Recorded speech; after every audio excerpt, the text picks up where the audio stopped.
আসসালামু আলাইকুম। কি অবস্থা সবাই, কেমন আছেন? আশা করি সবাই ভালো আছেন। সবাইকে অসংখ্য ধন্যবাদ জানাচ্ছি আমার ব্লগে চোখ রাখার জন্য। কি খবর সবার, কি ওয়েদারের মধ্যে আছেন সবাই? আমাদের এখানে মোটামুটি আলহামদুলিল্লাহ ওয়েদারটা আজ অনেক ভালো। সকালে ঘুম থেকে উঠে পুরো বাসার বিছানার চাদরগুলো এবং পুরো রুমটা গোছানো হচ্ছে সব পরিবারের জন্য। একটা সকালবেলার একটা সুন্দর একটা ডিসিশন বা সুন্দর একটা মন মানসিকতার কাজ, যে ঘুম থেকে উঠে প্রত্যেকটা রুম, প্রতিটা ঘরের আঙিনা বা প্রতিটা ঘরের আনাচে কানাচে প্রত্যেকটা জিনিসকে সুন্দর পরিচ্ছন্ন রাখাটাই হচ্ছে আমাদের পারিবারিক বন্ধন বা পারিবারিক সৌন্দর্য বা একটা সংসারের সৌন্দর্য তুলে ধরা।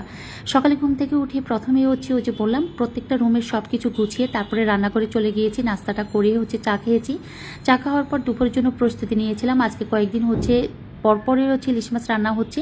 গত পরশুদিনও রান্না করেছিলাম, গতকাল যদিও খিচুড়ি রান্না বা অন্যান্য রান্না ছিল, আজকে হচ্ছে আবারও ইলিশ মাছ রান্না করছি। এদিকে হচ্ছে ছেলেদেরকে দিয়েও আজকে বাসার কাজ করাচ্ছি। ও যে বললাম না যে ছেলেদেরকে দিয়েও কাজ শেখানো ভালো, যে শুধু যে হেল্পিং হ্যান্ডের দিকে তাকিয়ে থাকলে বাসার কাজ যে তাদের করতেই হবে এমন না। আমরা নিজেরাও যদি কাজগুলো করে রাখি বা একটা সময় হবে কি বাংলাদেশে হেল্পিং হ্যান্ড পাওয়া যাবে না, তখন নিজেদের কাজগুলো নিজেরাই করতে অভ্যস্ত হবে। আসলে এখনকার সিচুয়েশনে আমরা আমাদেরকে যেমন আমাদের মা বাবা বা আমাদের আত্মীয় স্বজনরা বিয়ের আগে কোনো কাজ করাতো না, যে আমাদের মেয়ে আমাদের ছেলে কেন কাজ করাবো, হেল্পিং হ্যান্ড আছে তাদেরকে দিয়ে কাজ করানোটা অসম্মানের। কিন্তু আমি মনে করি কি প্রত্যেকটা কাজ যদি আমাদেরকে দিয়ে করাতো তখনকার সিচুয়েশনে, তাহলে হতো কি আজকে আমরা মানে এতটা হিমশিম খেতাম না। যে আমি আজকে অনেক কাজ করি, অনেকে আমার কাজ দেখে সবাই বলে যে আপু আপনি অনেক অনেক কাজ করেন। না, আমি বিয়ের আগে কখনো এতটা অ্যাক্টিভ ছিলাম না, এতটা কাজ করিনি। বিয়ের আগে কোনো রকম স্কুল থেকে আসছি তো ভাত খেয়েছি, তো প্লেটটা কখনো সরাইনি। কিন্তু মন মানসিকতারও ব্যাপার আছে, সবার মন মানসিকতা সমান নয়। আমি বাপের বাড়িতে কাজ করিনি, কেন শ্বশুর বাড়িতে করবো বা নিজের সংসার করবো, হেল্পিং হ্যান্ড দিয়ে সব কাজ করাবো, সেই মন মানসিকতা কারো আছে কারো নাই। যেমন আমি এটা চিন্তা করি না। তো এদিকে হচ্ছে এই কথাটা বলার একটাই কারণ, আমার দুই ছেলেকে আমি সব সময় প্রত্যেকটা কাজে ইনভলভ করি, যে বিছানা গোছানো হতে এবং ঘুম থেকে উঠার পর যদি মেহমানের জন্য কখনো ফ্লোরিং করার আগে সেই ক্ষেত্রে তোষকটা পর্যন্ত আমি তাদেরকে দিয়ে মাঝে মাঝে যদি সময় থাকে যে তোমরা উঠিয়ে ফেলো, হেল্পিং এর আছে তো কি হয়েছে, তোমরা উঠিয়ে গুছিয়ে রাখো। তো এটা হচ্ছে কথার কথা। সবাই যে ওই যে বারবারই বলি আমার কথাগুলো যে সবাই সহমত প্রকাশ করবেন এমন না। যে যেভাবে সাংসারিক জীবনে ইনভলভ আছেন সবাই এগিয়ে যান, সবার জন্য শুভকামনা। তো সকালবেলা হচ্ছে ইলিশ মাছকে ধুয়ে কুটে পরিষ্কার করে রেডি করে রেখেছি। এদিকে হচ্ছে পিও ডাল দিয়ে হচ্ছে বোম্বাই মরিচ দিয়ে আর হচ্ছে পাটের শাক দিয়ে রান্না করছি। আর হচ্ছে ইলিশ মাছের লেজগুলোকে নিয়ে নিলাম ভর্তা করার জন্য, একদম মাওয়া ঘাটের মতো করে মাওয়ার স্টাইলে হচ্ছে ভর্তা করতে আমার কাছে অনেক বেশি ভালো লাগে, মনের জন্য অনেক মানে পছন্দনীয় এই খাবারটা, এই ভর্তাটা। তো আর এদিকে হচ্ছে যে রূপচাঁদা মাছগুলোকে একদম ধুয়ে পরিষ্কার করে তারপর হচ্ছে লেবুর রস দিয়ে হচ্ছে আমি 10 থেকে 25 মিনিট হচ্ছে মেখে রেখেছিলাম। এখন হচ্ছে জাস্ট কেচে নিচ্ছি। ডিসিশন নিচ্ছিলাম যে মাছগুলোকে কি করব, ভেজে রান্না করব নাকি শুকনো ভাজি করব, এই মানে ডিসিশন নিচ্ছিলাম। তারপরে বাসায় যারা আছে তাদেরও ডিসিশন নিব, তাদের সাথেও শেয়ার করব যে কিভাবে খেতে চাচ্ছে তারা রূপচাঁদা মাছটা।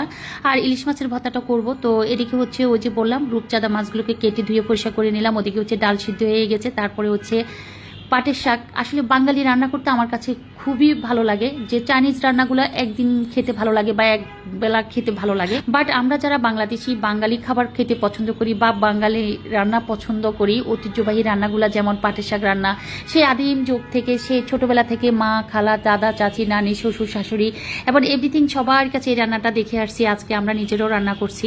তো এই তো পাটের শাক দিয়ে হচ্ছে রান্না করে ফেললাম। লাস্টে হচ্ছে রসুন দিয়ে আর পেঁয়াজ দিয়ে বাগার দিয়ে দিলাম। এদিকে হচ্ছে লেবু এনেছিলাম বাজার থেকে, লেবুগুলোকে ধুয়ে পরিষ্কার করে রেখে দিলাম। লেবু প্রতিদিনই লাগে আমার বাসায়। আর এদিকে হচ্ছে ইলিশ মাছ, তো লেজ ভর্তাটার জন্য ইলিশ মাছটাকে হালকা ভেজে তারপরে হচ্ছে কাটা বেছে নেওয়ার জন্য রেখে দিলাম, ঠান্ডা হলে কাটা বেছে নিব। আর এদিকে হচ্ছে চিংড়ি মাছ, পেঁয়াজ কুচি, রসুন বাটা, একটু হলুদের গুঁড়ি দিয়ে হচ্ছে আরেকটা তরকারি মশলাকে কষিয়ে নিচ্ছি। আর এদিকে হচ্ছে যে রূপচাঁদা মাছগুলো সেগুলোকে হচ্ছে হালকা ফ্রাই করে নিচ্ছি। আরেকবার ডিসিশন নিচ্ছিলাম বাসার সবার সাথে যে কি করব, সবাই বলে যে আপনার মতো করেন। আপনার মতো করতে গেলে ভয় পাই যে আমার মতো আমি করবো আবার খেতে বসে যাই, সবাই জানি কি বলে। তো এদিকে হচ্ছে চিংড়ি মাছ দিয়ে লাউ রান্না করছি আর হচ্ছে রূপচাঁদা মাছগুলো কড়া ভাজিয়ে করছি। একদম নিয়ম জালে চুলার আঁচ কমিয়ে দিয়ে হচ্ছে রূপচাঁদা মাছগুলোকে ফ্রাই করে নিচ্ছি। রূপচাঁদা মাছ ফ্রাই, তারপরে হচ্ছে ইলিশ মাছের লেজের ভর্তা আর হচ্ছে পিও ডাল দিয়ে বোম্বাই মরিচ দিয়ে রসুন আর পেঁয়াজ কুচি দিয়ে ভেরেস্তা দিয়ে হচ্ছে পাটের শাক রান্নাটা। পাটের শাক রান্নাটা কার বাসায় কে কিভাবে পছন্দ করেন, আমার কাছে মুগ ডাল দিয়েও ভালো লাগে। মুগ ডাল দিয়েও পাটের শাক রান্নাটা করলে অনেক ভালো লাগে। তো একটু লাউ কেটে নিচ্ছি, 2টা লাউ নিয়েছি, কারণ ওই যে আসলে কেউ আমার কথা বিশ্বাস করে না, তাও বলতে ইচ্ছে করে না। ওই যে মেহমান আছে কথাটা মাঝে মাঝে আমি হাইড করতে চাই, কারণ আমি যখন বলি যে মেহমান আছে, যেমন 2টা লাউ আমার কি জন্য রান্না করব বলেন, শাক অল্প করে রান্না করেছি, সেটা দুপুরে হয়ে যাবে। ইলিশ মাছের লেজ নিয়েছি, তা অল্প একটু হবে।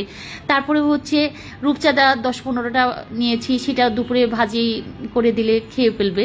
তো লাউ রান্না করেছি। লাউ রান্নাটা একটু বাড়ি করার কারণও হচ্ছে দুপুরে খাওয়ার পর যদি রাতের জন্য একটু থেকে যায়, তাহলে আমার জন্য একটু রান্নার কাজটা একটু কমিয়ে আসবে, উপকার হবে। কারণ আমি আজকে যাই রান্না করেছি আমাদের দুপুরে হয়ে যাবে, বিকালে আর কিছুই থাকবে না। বিকালের জন্য হয়তো বা আরেকটা মাছের আইটেম আমাকে করতেই হবে মাস্ট। তো রান্নাবান্না একদম সংক্ষেপে হচ্ছে আজকে ক্লোজ করে ফেললাম। ওই যে রূপচাঁদা ফ্রাই, শাক রান্না, লাউ রান্না, সাদা ভাত রান্না, তারপরে পাতলা ডাল, আর এদিকে হচ্ছে মাওয়ার স্টাইলে যেমন বোমাই মরিচটা আমি দিয়েছি বেটে, তারপরে হচ্ছে এখানে হচ্ছে লাল মরিচ, কাঁচামরিচ, সব মরিচ একত্র করে বেটে পেঁয়াজটাকে থেতলে তারপরে হচ্ছে ধনিয়া পাতা আর হচ্ছে সরিষার তেল দিয়ে হচ্ছে নিজে হাতে চটকে তারপরে বানিয়ে ফেলতেছি। আসলে নিজে হাতে ভর্তা করলে নিজের কাছে একটু স্বস্তি ফিল হয়, অন্য কিছু না। আমার কাছে মনে হয় যেন ও যদিও পাটাই পিষে দিয়েছে, আমিও একবার চেয়েছিলাম যে নিজের হাতে কাজটা করি, কিন্তু ও যেহেতু হেল্প করছে তো আমি হচ্ছে আবার পাশাপাশি সবকিছু গুছিয়ে ভর্তাটাকে নিজের মতো করে তারপরে হচ্ছে ভর্তাটা রেডি করে নিলাম। এটা হচ্ছে ওই যে একদম ফেভারিট হচ্ছে মাওয়া ঘাটের মতো ইলিশ মাছের লেজের ভর্তা হচ্ছে। একটু খাবার দিয়ে দিয়েছি সবাইকে টেবিলে। সবাই অনেক বেশি ভালো থাকবেন। যারা গ্রাম থেকে আমার ব্লগ দেখছেন সবার জন্য আমার মন থেকে অনেক অনেক দোয়া আর ভালোবাসা। যাদের গ্রামের বাড়ি আছেন, যাদের গ্রামের বাড়িতে এই ঘূর্ণিঝড়ে ক্ষতিগ্রস্ত হয়েছে, তাদের সবারই মন খারাপ জানি। তারপরে কিচ্ছু করার নাই, আমি তো আমার জায়গায় থেকে আমার পরিবারের জন্য সবকিছু রান্নাবান্না করতে হয় বা তুলে ধরতে হয়, যেহেতু ব্লগ করছি, সব করছি। আপনারা যারা ব্লগ সম্পর্কে জানেন, যারা লাইফস্টাইল সম্পর্কে জানেন, তারা হয়তো বা আমাকে নেগেটিভ ভাবে নেবেন না যে আপনি কেন রান্নাবান্না শেয়ার করছেন। তো আল্লাহ হাফেজ, সবাই ভালো থাকবেন।